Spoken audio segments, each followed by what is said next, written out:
Hello, yes, that's right. It's Joe here for Joyrider TV, back with some more live Q&A.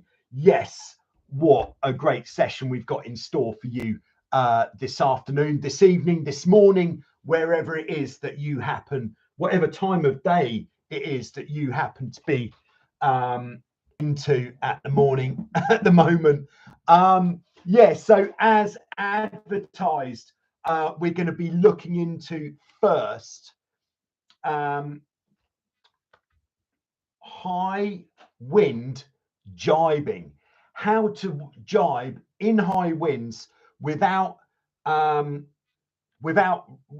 risking capsizing or reducing the risk of the capsize, and hopefully with a bit of practice with the high wind jibe, taking the kind of anxiety out of jibing when it's windy.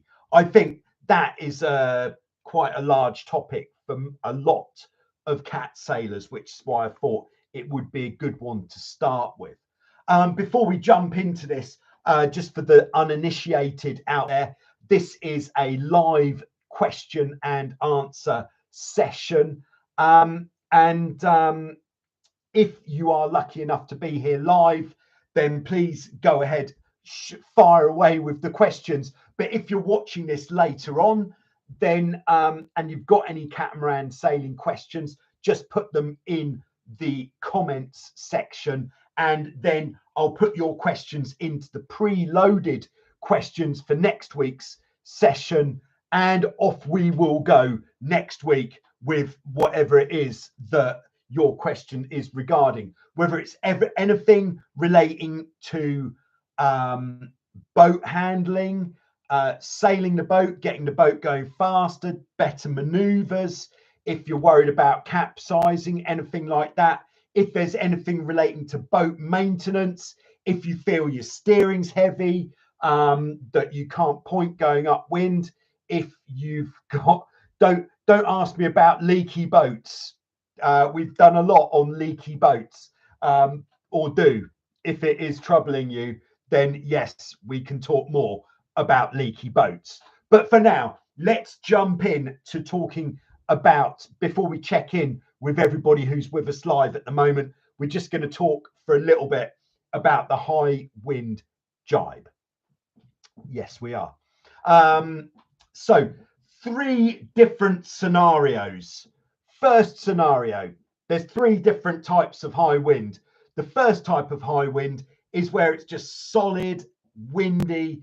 There will always be deviations in the wind strength. So the wind is always going to have periods when it's a bit stronger, periods when it's a bit lighter, even when it is absolutely blowing dogs off chains.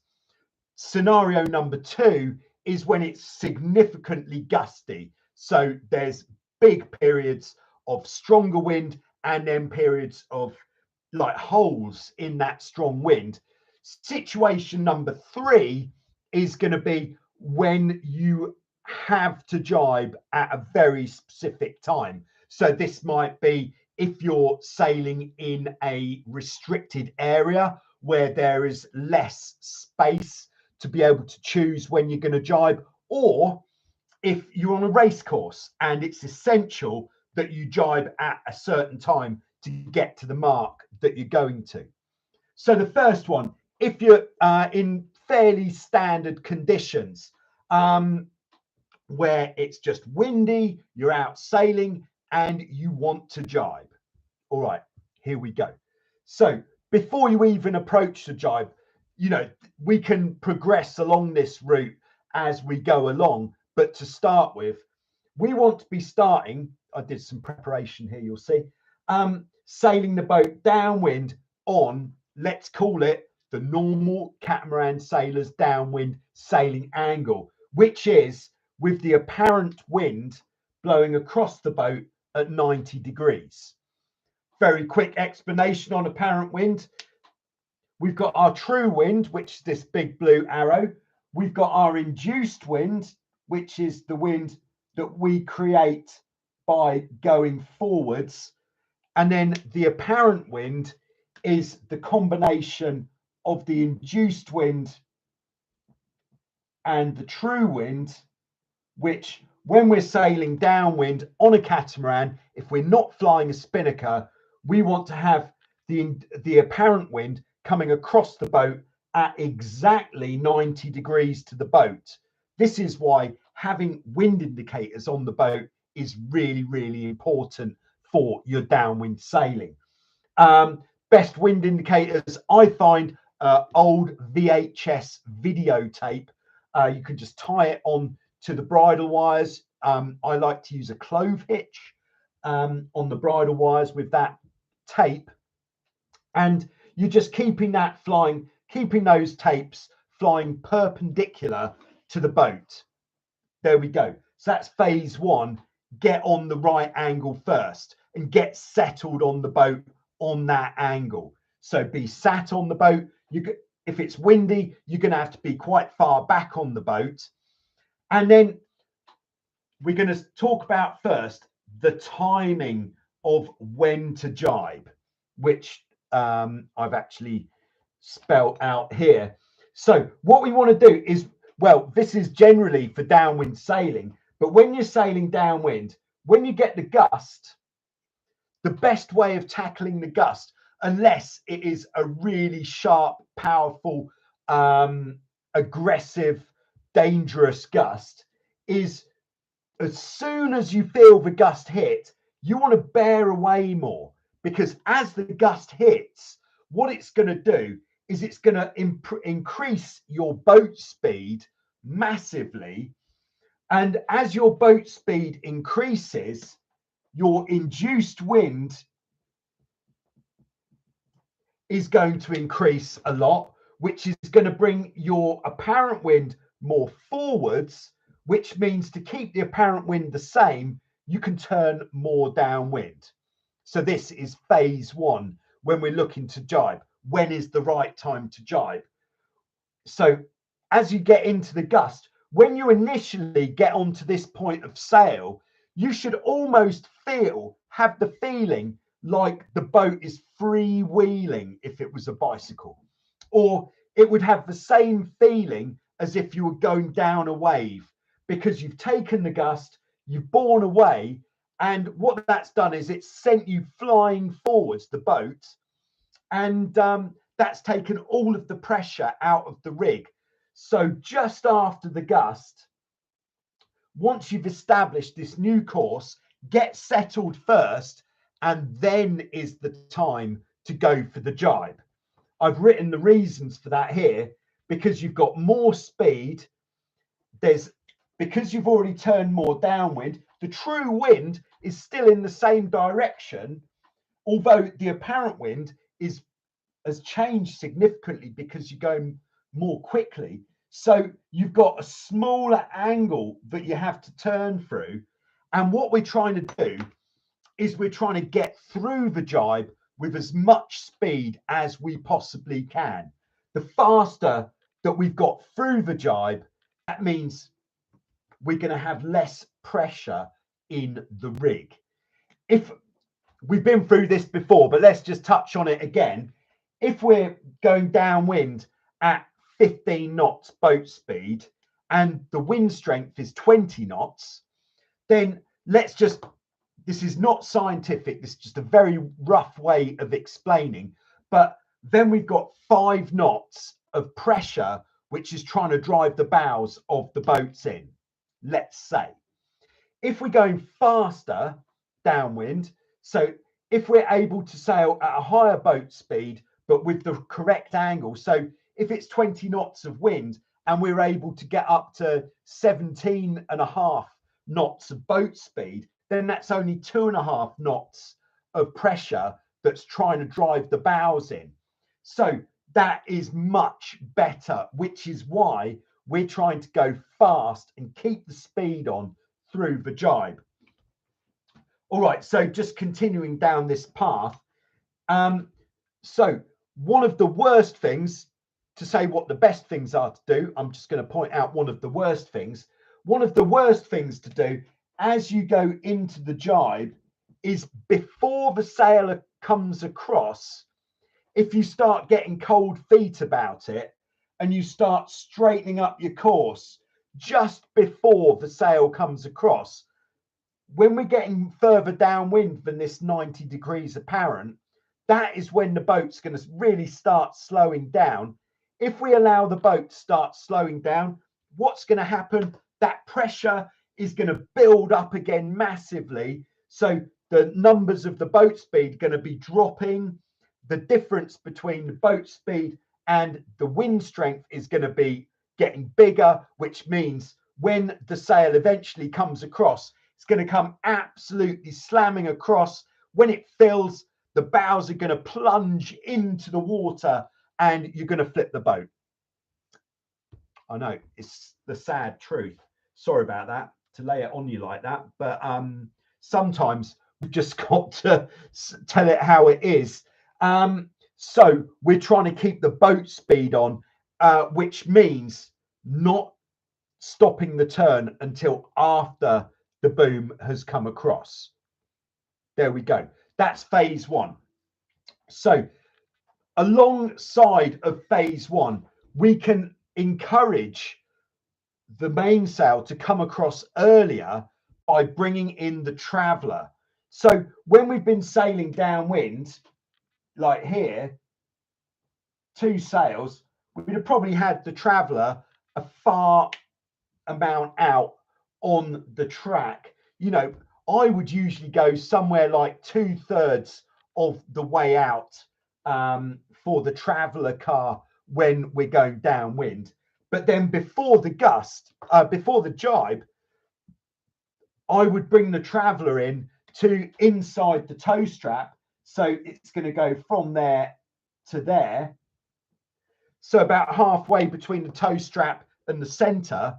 And then what that means is when we're turning through the wind for the jibe, the wind is going to catch the other side of the mainsail a lot earlier, which means the mainsail is going to go across earlier, which means we're not going to lose our speed before the sail's gone across. And that is absolutely golden. That is going to make the biggest difference. We can also, to help it go across earlier, as we hopefully know, when you're going for a jibe, with one of your hands, you should be holding the main sheet. And then as soon as you turn into the jibe, what I like to do when it's windy is kind of, rather than push the main sheet across, I kind of pull it into the back of the boat, in towards the center of the boat, taking the slack out, but by holding the whole lot like that. And what that does is it tightens the leech of the sail up. It does the same job as pulling in a load of main sheet. But when you're going into that jibe with all of that speed, you can just do it grabbing the whole lot. You pull it into the center of the boat, and that will also help for the wind to catch the other side of the sail earlier, meaning that we've still got more speed before the sail goes across. And that is what is really going to make the biggest difference when we're going for these high wind jibes. Yeah, so there we go. And then as soon as the sail's gone across, your biggest priority is to sit down and look forwards before you start powering the boat up again. If it has turned out to be quite a violent jibe, maybe you did slow down a little bit and the sail came across aggressively, then just turn the boat back downwind a little bit again, because that's just going to take the sting out of the jibe a bit. Sit down, look forwards, get settled, and then start sailing again. All right, so that is the nuts and bolts of the high wind jibe.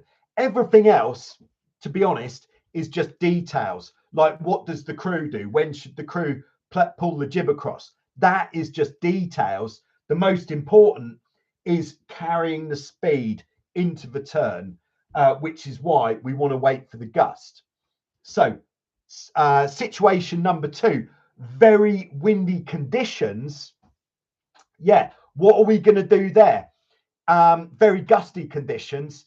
If you've got the choice and it's really gusty, if there's a long gust, then go for this procedure as before.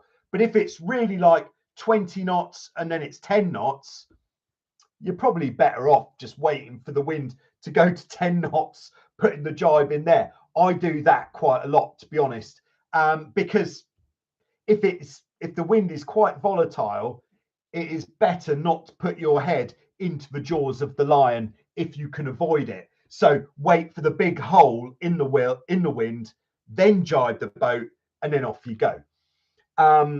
That's pretty straightforward. And then if you do have to jibe at a specific time, like if you're on the race course, then you've just got to go. The main thing when you're doing it on the race course, or if you're jibing in pre-start maneuvers, and a lot of the time before the start of the race, you might be going from reach to reach and then going, we don't want to be going this way, we want to turn around.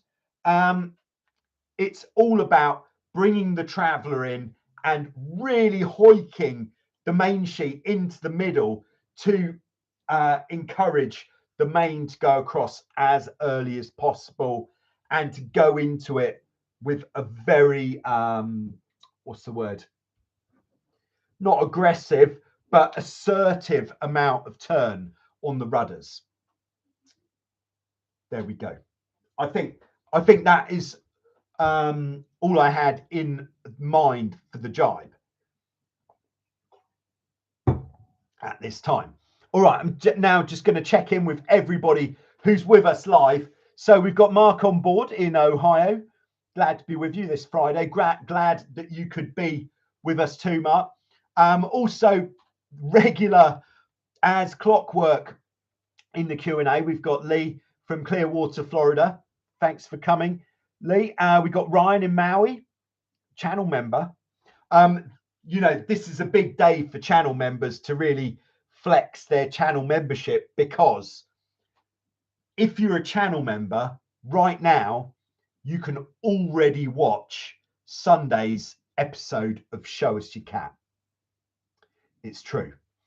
Channel members get early access to all of the videos. As soon as they're uploaded, they're available for the channel members. This is massive if you're the sort of person who really can't wait. You'll be able to spot the channel members in the live chat because their name is in green. There we go. And they've got custom emojis they can use as well. So Ryan says, aloha from the deep Pacific. Just had a first quenching rain and looking forward to some more winter trade winds and getting the restored Hobie 14 back out there. Very nice. Yeah, looking forward to seeing that 14 in action in those sweet Maui conditions. In fact, Ryan is one of the most prolific contributors to the series What Went Wrong. What went wrong is basically the subtext to that is you can't make an omelette without breaking some eggs. So if you're out sailing and you do happen to have a camera rolling, very good idea to have a camera rolling at all times if you've got a camera that you can roll with, and something goes wrong, then I would like to get your footage, and then I will analyze your footage and work out what it is that went wrong, and it will be in a video for all to see and everybody can learn from your experience. Ryan's been featured a few times in What Went Wrong. That's just because Ryan sends it very hard on his Nacra 500, and I'm looking forward to the Hobie 14 footage there as well. All right, we got Mr. Tony KP on board in Denmark. Cold and snowy. Oh my word.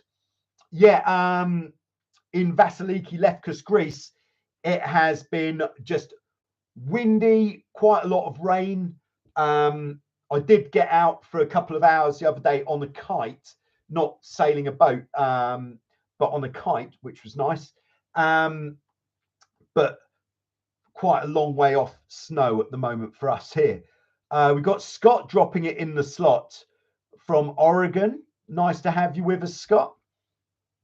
Yeah, so Ryan continues about Show Us Your Cat. This Sunday's Show Us Your Cat is pretty epic. That will be, I put a post, I think, on Instagram and on the community tab on YouTube, which would appear in your feed like a video that you can't watch. But that says all the times when it will be going out. But it will be going out at 8 o'clock on Sunday, Greek time. And we'll do it as a premiere, so there'll be live chat available. Apologies that I can't always make it to the live chat, but other commitments do sometimes get in the way.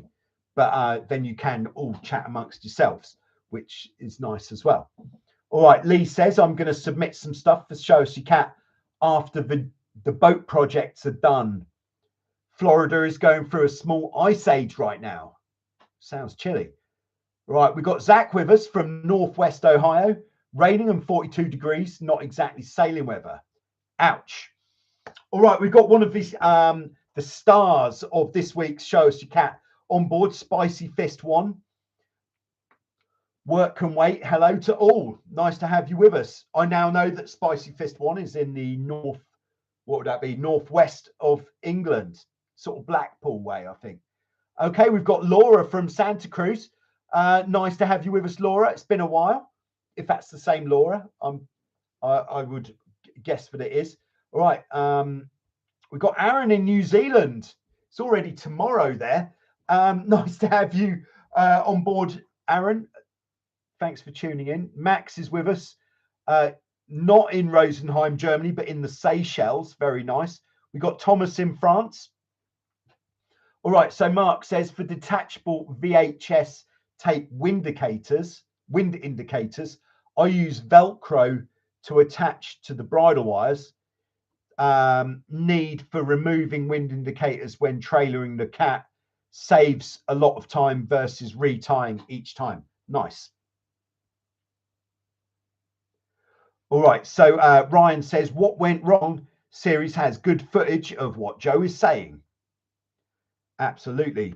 Yeah, it's pretty good. The What Went Wrong series, I think, has been an absolute masterstroke of genius. The first ever episode, actually, I'm feeling a little bit loose, so I'm going to tell you right now. I actually put the first ever episode together in, I think it was Frankfurt Airport, Germany. They had a good place, like a desk where I could sit down, plug the computer in. I'd already got the footage and I did all the editing in the airport of the first episode. And it has been really, really good just to look at what has been going wrong. And it makes it very real, everything that we're talking about, when we can actually watch things with real people, maybe not making massive mistakes, just making small things, which if they changed, the outcome could have been quite different. So it really is a good series, but the series can only happen if people are going to send me in the footage. From the summer season next year, I'll be collecting my own footage to put in there as well. But there we are. All right, Frank is with us, also in Clearwater, Florida. Well experienced, jibe capsized, Prindle 18 helmsman. Good to hear it. All right, we got channel member Mark on board in Northern Ontario, Canada. Thanks for coming, Mark. We got Dave, Hobie 16 Amateur Hour. He's with us. And in fact, this whole transmission is going out thanks to the help of Dave, who actually imported or smuggled the new computer out to Greece during the summer. She's running sweet, and yeah, very good purchase there. All right, we've got Montana Help on board in Flathead Lake, Montana, USA. And we got Benny with us in Sweden. Nice that you could make it, Benny. Thanks for tuning in. All right, so I haven't got so much in the preloaded department this week. So if you have got any questions, please fire away. But I'm going to go into the first of the preloaded questions. And this is from, Oh, this is actually from Spicy Fist 1, as we will meet in Sunday's Show Us Your Cat with his Hurricane 5.9. But I can't remember which video he was referring to, but it was one of the videos where we've got some really sweet footage from in front of the boat, but to the side. So I'm not going to beat around the bush here. We're just going to go for it. How did you get the shot? All right, here is how we got the shot. We'll go through some shots actually. As you all know, I've been using the GoPro Max a lot. This was a gift from subscriber Trey, who came out and visited us in Vasiliki, Greece, and he gave me the camera. This has probably been one of the best gifts ever given. I've used this almost exclusively ever since he handed it over. It is so good. We could talk about GoPro Max versus Insta360, but let's stick to the topic on the table. So how do we get that magic shot? Well, what I'm doing to get this shot, and what the end result is, that the camera is here, which is very cool, because when we've got our athletes on the trapeze, that is a very cool shot, because you see the whole boat, you see the people, you see behind the boat, you see a bit of in front of the boat as well. But how do we get the camera to sit there? All right, so what I'm doing is I'm using a windsurfing mast, because what we need, even with the stabilization of the GoPro Max or something similar, we need a mast or something that isn't going to keep shaking, because that does get picked up in the footage. So I'm using a windsurfing mast and then tying off one end of the windsurfing mast here. So tying it off there, and then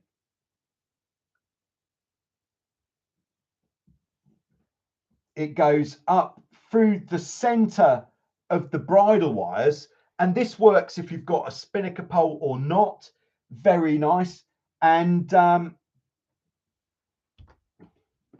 maybe I can do better. Sorry, there's not a lot going on, so I thought I'd waste a bit of time trying to pick up a ruler that doesn't want to come. All right, here we go. All right, so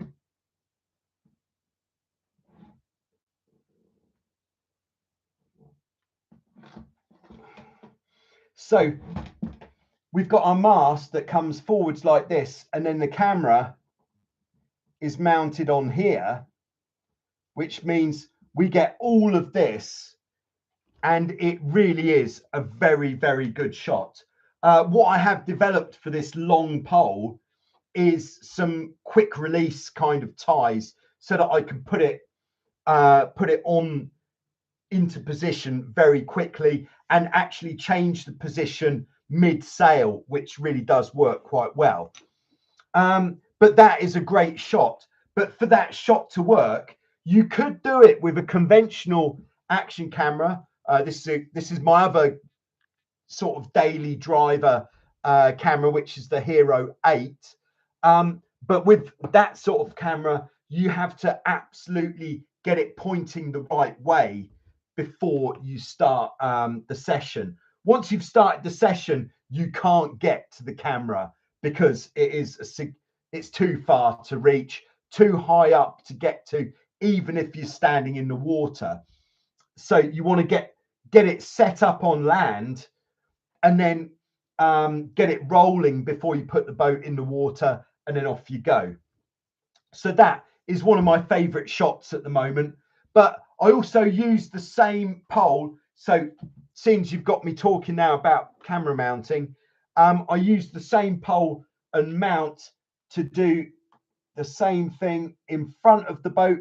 If we haven't got a bowsprit, like on a Hobie 16, use the same pole and just have a very standard in front of the boat shot, which looks absolutely mega, I'd have to say.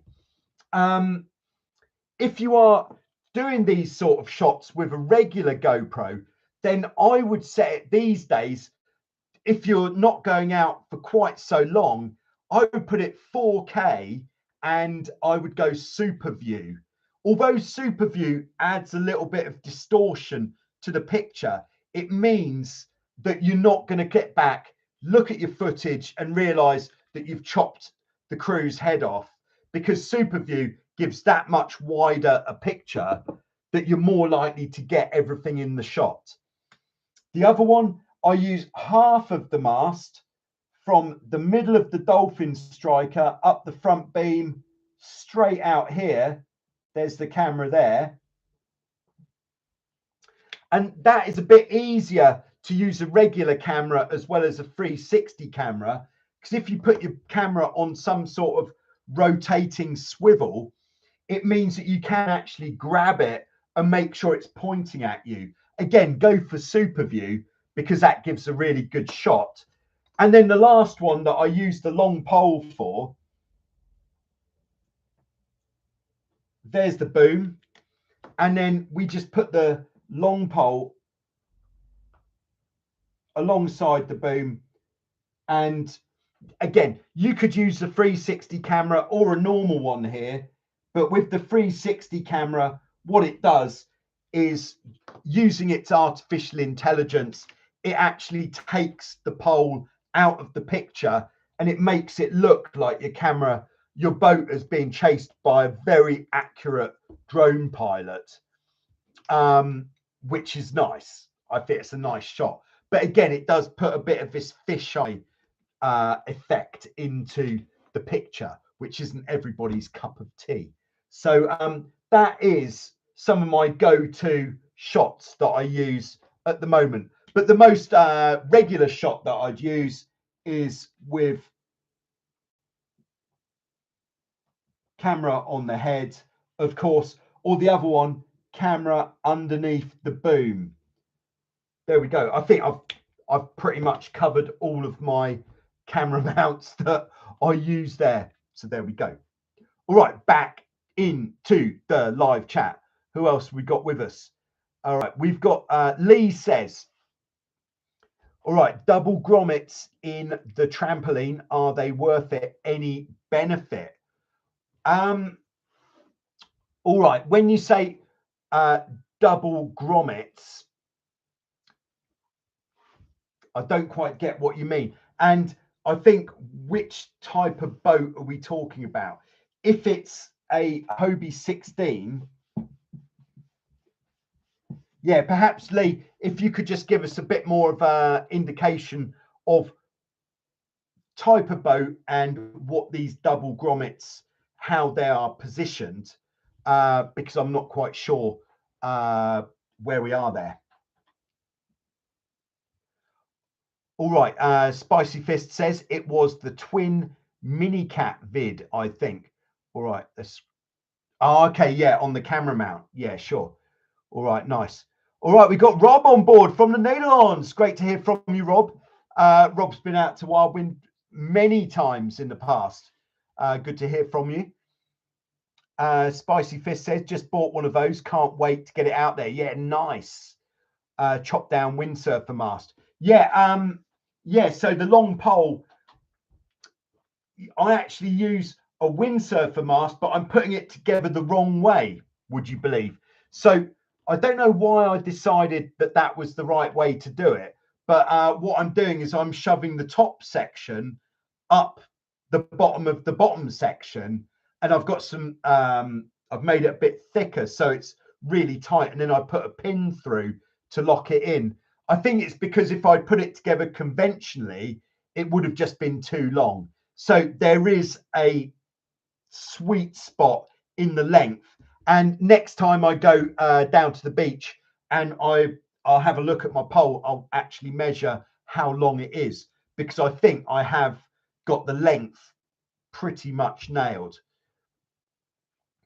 All right, Lee says, where can I get Joyrider TV stickers? Didn't see them on the website. No, no, I did stop doing stickers a little while ago, basically because I couldn't find a sticker supplier that, you know, with all the merchandise that I'm doing, like the t-shirts, the jumpers, all that sort of thing, I found a supplier that has a printing facility on every continent, which, because the Joyrider TV global community is global, it means it is essential that I'm not sending everything out from Greece, for example, because if you're in Australia or New Zealand or pretty much anywhere, it would take a month for anything to arrive. So I found a supplier who can supply from every continent, but for stickers, the supplier that I use, the stickers aren't very good. So I didn't want to make those available because I want to make sure that anything that is going out from the website is of a certain quality. But if anybody wants stickers and knows where you could get them produced kind of local to you, just send me an email and I can send you a, what would you call it? Like some sort of vector file with some graphics, which you can then get made into stickers and spread the word. There we go. All right, Lee says, all right, Hobie 16, 3-piece trampoline. Will adding more grommets to the center section add to the tightness of the trampoline and the stiffness of the boat? Yeah, I would. All right, let's just illustrate what Lee is talking about here. So if we've got our trampoline, and then we've got the gap down the middle, quite a big gap. So if we say as standard, the grommet spacing would be like this. This is an exaggeration, of course. Then I've got the lids the wrong way around. There we go. Then I would think by doubling up on the amount of grommets, it would stand to reason that we would be able to achieve more tension in the trampoline. Because if we think of our trampoline lacing in the same way that we're thinking about like a purchase system, like on your main sheet or your downhaul, the more times that we're going through around something, the more purchase we're going to get, which means we'll be able to get that bad boy tighter. So yes, more grommets, I think, would give you a tighter trampoline. We just need to make sure that there is enough reinforcement into these tapes that run down here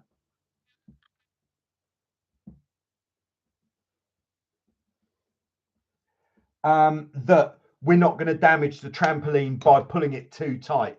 If you've got like a 20-year-old trampoline and you're thinking, let's put extra grommets in there, you know, maybe you're asking for trouble by doing that. But if you've got a fairly recent trampoline and you're thinking, I've got the choice to go single or double, then go double, I would say. But one of the biggest tricks with the Hobie 16 or 14 trampoline tightening, which works really, really well, is before you tighten up the center of the trampoline, take your main sheet blocks like this, stretch them out so they're running this way, tie a rope. I usually use the capsize writing line past underneath the beam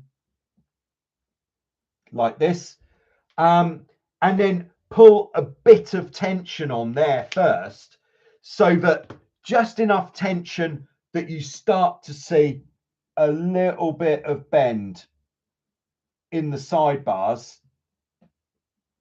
like that, and then tighten the trampoline. Then that means when you release the main sheet there, it's just going to spring outwards and your trampoline is going to be extra tight. But don't pull it on. As soon as you see a little bit of bend, that is enough. Don't put it on beyond there, because you could damage your boat. And you wouldn't want to do that. There we go. All right, we have got Toot on board in Texas. Great to have you with us, Toot. Toot says, hit the like button.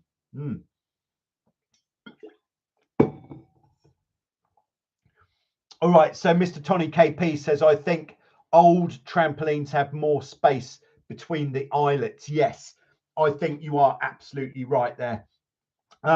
Because I suppose back in the earlier days of what we're doing, it was like, how many eyelets do we need to put in the trampoline just to make it work? Whereas everything's been around for so long now, and everybody's been thinking about it, and developing it, trying to make it better. Let's put more eyelets in and we can get that bad boy tighter. I think that's what's been going down. All right. And actually the next question in the preloaded is from Mark, who is in the live chat. And we were just talking about trapeze shock cord routing. So there is an option with your trapeze shock cord. If this is the underside of the trampoline, there is an option. Let's look at the different options before we look at the option.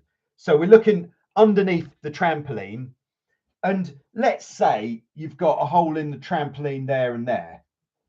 So the most obvious thing to do with your trapeze shock cord, through the hole, straight across, and then to the trapeze on the other side. Now, this is absolutely fine, but it's the shortest possible piece of elastic that we've got available, that we could use. So if the boat is 2 meters 30 wide, this bit of elastic is probably going to be 2 meters 50. And the longer that we have the piece of elastic, the more stretch it's going to have. It's still going to hold the trapezes just as tight, but when we pull it, like if we wanted to go all the way to the back of the boat, or heaven forbid, we pitch pole on the trapeze, there's more chance that the elastic would stretch that far without breaking if it was much longer. So the next most straightforward option of what to do with our trapeze shock cord would be, if this is our front beam, dolphin striker there. If we're going through some eyelets like here, and this is probably, I would say, the absolute winner of what to do with your trapeze elastic, is you go through here, through the little hole, around the dolphin striker and back, and you're adding a significant amount of length to the trapeze elastic, which is going to give it much, much more stretch without adding too much sort of faff to the boat. Because then the original question came from, because there are some kits available to really go nuts with your trapeze elastic. So here's our new system, and you actually put blocks under the boat. So your trapeze elastic comes in, goes around the block, and then out the other side. Yes, that is going to give you the maximum amount of stretch. And to be honest, I think it worked very nicely. But for my situation, the reason that I've done this in the past, but I didn't stick with it for long, because the amount of shock cord used, extra blocks, when you've got more than one boat, double trapeze on each boat, it all adds up to a lot of stuff, and it makes the boat more complicated. what I'm a big fan of with the boats is to remove as much stuff from the boat as possible. So where we can use less stuff, granted, I'm happy to use a longer piece of elastic, but the more things we add to the boat, the more things that we have on there which could fail. So if we can take stuff off the boat, that is what I'm keen to do. That is my philosophy, because when you're out sailing and it's wind, or you're going to go sailing, you've got a limited time to go sailing, you want your boat to work. The more things that you put on your boat, the more chance there is that something's going to fail. That is what I think. And in fact, I'm just going to wipe all this off. With at Wild Wind, with our Hobie Tigers and Pacifics, which have a double trapeze, both of the trapezes are going in through holes through the trampoline like this. What we started doing several years ago now, because if we were to go front trapeze round the Dolphin Striker front trapeze, that trapeze elastic would need to be shorter than the back trapeze, yeah, because of the distance. So what I've started doing is going front trapeze through here, round the Dolphin Striker to the back trapeze, and then on the other side, obviously, is it obvious? The opposite way. And that means that both pieces of elastic are the same length. And for working in the sailing school, it makes it really, really practical way of doing it, which also would make it very practical to do with your own boat as well. And that is what I would do if my own boat was routing the trapezes in that way. So there we go. I hope that is a really good answer to a question that didn't need an answer that good. There we go. All right, so Toot says reverse the trampoline and put rear lacing to the front for securing the ice chest and the adult beverages. So put the trampoline on completely backwards for more storage at the back, like you're thinking, Toot, which is exactly what Lee says. Might try that. Looks as good as the original design. There we are. All right, so I think this is a short one this week in the Q&A. So thanks to everybody for tuning in live. Channel members, you can watch Show Us Your Cat now already, but for everyone else, Show Us Your Cat will be live on Joyrider TV on Sunday, 8 o'clock Greek time. 7 o'clock Greek time now, by the way, so you can do the maths. And that'll be as a premiere, so there'll be some live chat there as well. So thanks very much, and I'll see you soon with some more on Joyrider TV. Thank you.